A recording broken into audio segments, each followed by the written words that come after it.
Olá pessoal, nesse vídeo eu vou explicar a polarização por divisor de tensão. Somente recordando a polarização estável do emissor, nós utilizamos nesse circuito aqui uma resistência no emissor, a resistência RE, que quando a corrente aumenta devido ao aumento da temperatura e ao aumento do beta, então a corrente de coletor aumenta devido ao aumento da temperatura, este resistor produz uma queda de tensão, aumenta a queda de tensão sobre ele e reduz a corrente que vem pela base. Perceba que a tensão em cima deste resistor, que é o que controla a corrente da base, ele é VCC menos 0,7 menos a tensão no RE. Se a corrente aumentar e esta tensão aumentar, a tensão no RB diminui e a corrente diminui. Então, nós temos aqui o beta aumenta devido à temperatura, a corrente IC tende a aumentar. Porém, a corrente IC aumentando, a tensão no RE aumenta e a corrente da base diminui. A corrente da base diminui, a corrente do coletor, que é controlado por ela, diminui. Então, aumentou aqui, diminui aqui e diminui aqui. É compensado o circuito, né? Isso ocorre simultaneamente, não é uma sequência de fatos, é simultâneo, ou seja, tendeu a aumentar a corrente, aqui já começa a diminuir, né? Bem, este circuito é o circuito que nós vamos ver agora, a polarização por divisor de tensão, é basicamente o mesmo circuito, né? Nós temos aqui RC, o RE, porém aqui na base nós colocamos um divisor de tensão. Qual é a vantagem de se utilizar um divisor de tensão ao invés de uma única resistência? Quando nós colocamos um divisor de tensão, esse divisor de tensão possuindo aí 10, 15 vezes mais corrente do que a corrente da base, o que vai ocorrer é que a tensão que fica na base, ela fica bem próxima de um valor fixo, né? Então, você fazendo um divisor de tensão, você estabiliza a tensão na base. Por quê? Porque a corrente que vem para a base é muito pequena em relação à corrente que passa pelo divisor de tensão.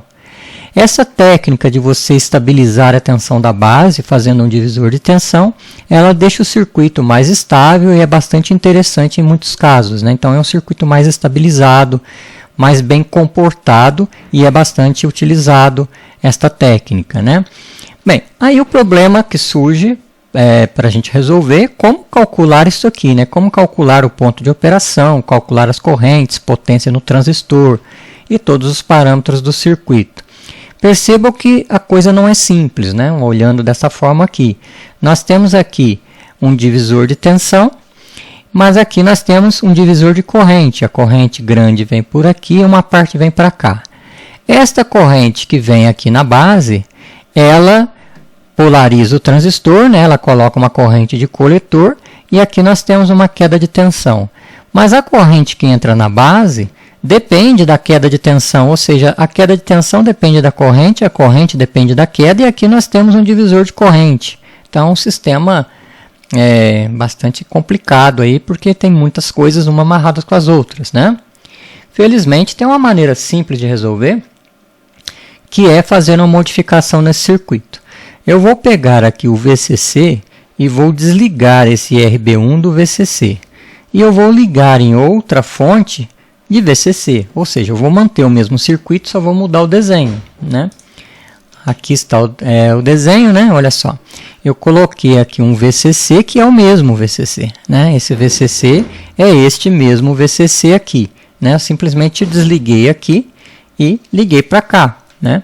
Então, nós temos esse circuito que é um VCC, uma resistência RB1, uma resistência RB2.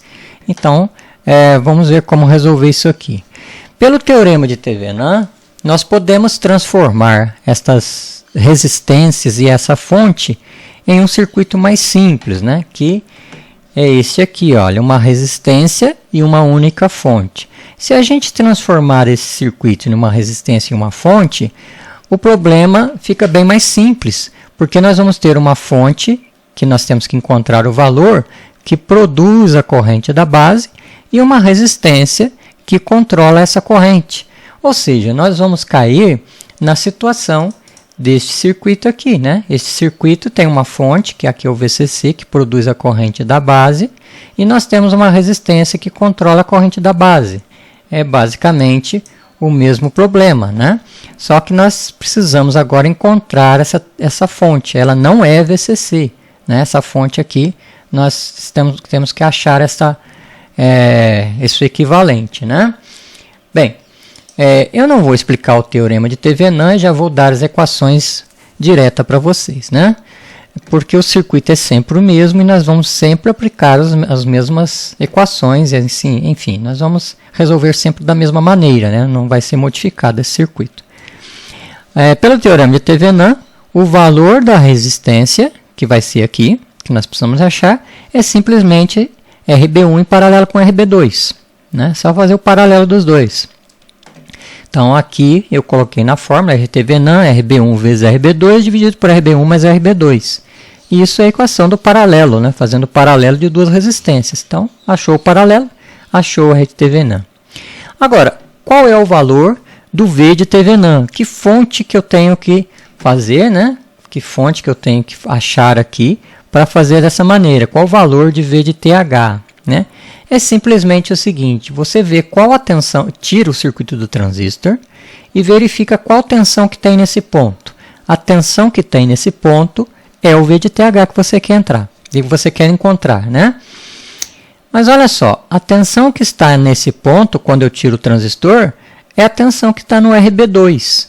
Então, para resolver isso aí, nós simplesmente calculamos a tensão em cima do RB2. É o VCC vezes RB2 dividido por RB1 mais RB2, né, que é a regra lá do divisor de tensão. Então, dessa forma, nós podemos ter os valores aí do R de TH e V de TH e resolver o problema, né? Aqui eu vou dar um exemplo de solução, né? Nós temos aqui, neste problema aqui, com calcular o VC, o VE, o VB, o VCE e a potência, né? Isso aqui é um exemplo aí clássico, né, de circuitos com divisor de tensão, para a gente encontrar a potência, tem o valor de beta, enfim, tem os valores aqui, né? Como é que nós vamos fazer? A primeira etapa é achar R de Thevenin e V de Thevenin. Então, calculando aqui 39 em paralelo com 3.9, 39K, 3.9K, eu achei o paralelo deles 3.55. Achando a tensão em cima de 3,9K, nesse divisor de tensão, deu 2 volts, né? Então, V de Thevenin é 2 volts. Então, este circuito, né, que está aqui com 22 volts e tudo mais, ele se transforma neste circuito aqui, olha, uma fonte de 2 volts, uma resistência de 3,55K, que produz a corrente da base. Pronto, o circuito já ficou muito mais simples, agora a gente pode calcular, né? Aí, veja bem, aqui nós temos então que a corrente da base é a tensão, né, que está provocando a corrente, que é o V de TH, menos a tensão VBE, dividido pela resistência. Isso aqui já é a fórmula que nós usamos lá na polarização estável do emissor.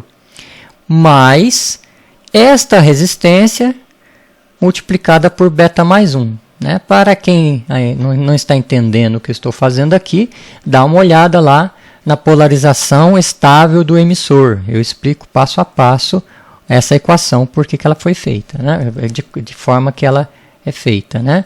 Então, resolvendo essa equação, nós temos aqui, olha, 2 menos 0,7, que é o 2 menos a queda 0,7, dividido por 3,55, que não aparece multiplicada por beta, mais esta resistência que aparece multiplicada por beta mais 1. E resolvendo, a corrente deu 6,05 microampere.